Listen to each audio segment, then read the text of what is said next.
रायपुर के DKS hospital में घोटाले के आरोपी डॉक्टर पुनीत गुप्ता अब एक नए मामले में फंस गए हैं। डॉक्टर गुप्ता की डिग्री पर सवाल उठ रहे हैं। डॉक्टर गुप्ता की डिग्री के संबंध में पुलिस के साथ छत्तीसगढ़ मेडिकल काउंसिल तक को शिकायत की गई है। शिकायत के अनुसार डॉक्टर गुप्ता ने नियमानुसार तय समय से पहले ही अपनी डिग्री पा ली थी।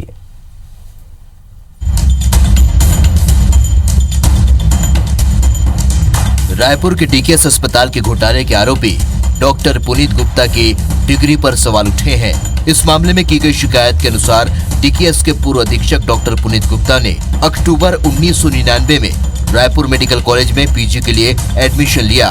शुरुआत में उन्होंने रेडियोथेरेपी की सीट ली। 4 माह बाद फरवरी 2000 में वे जनरल सर्जरी में आ गए। 5 महीने बाद जुलाई में उन्होंने जनरल सर्जरी की सीट भी छोड़ दी और जनरल मेडिसिन सीट से पीजी करने लगे। आरोप है कि रसूख के बल पर वो पीजी कोर्स के दौरान लगातार सीट बदलते रहे।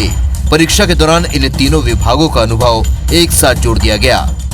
उनकी पीजी कोर्स के ऊपर हमने शिकायत की है कि उन्होंने पीजी कोर्स के लिए 3 बार अपने सब्जेक्ट चेंज किए। पहले रेडियोथेरेपी में गए, उसके बाद जनरल सर्जरी विभाग में गए और उसके बाद में वो एमडी मेडिसिन में गए।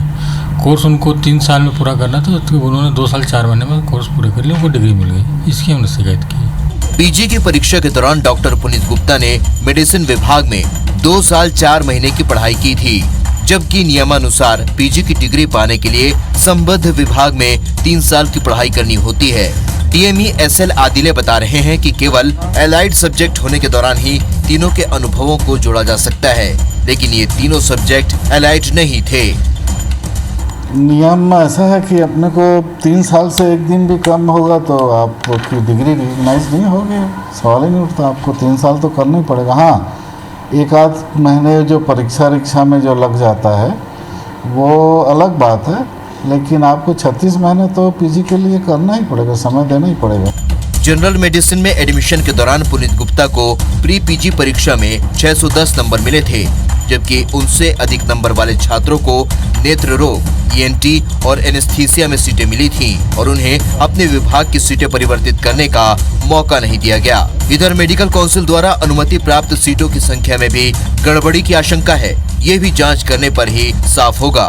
डीकेएस अस्पताल में हुई गड़बड़ी के बाद अब डॉक्टर पुनीत गुप्ता के डिग्रियों पर भी सवाल खड़ा हो गया है कि आखिर किस तरह डॉक्टर पुनीत गुप्ता 2 साल 4 महीने में ही अपनी डिग्रियां प्राप्त कर लेते हैं। इसकी शिकायत एमसीआई के साथ साथ स्थानीय पुलिस अधिकारी को भी हुई है।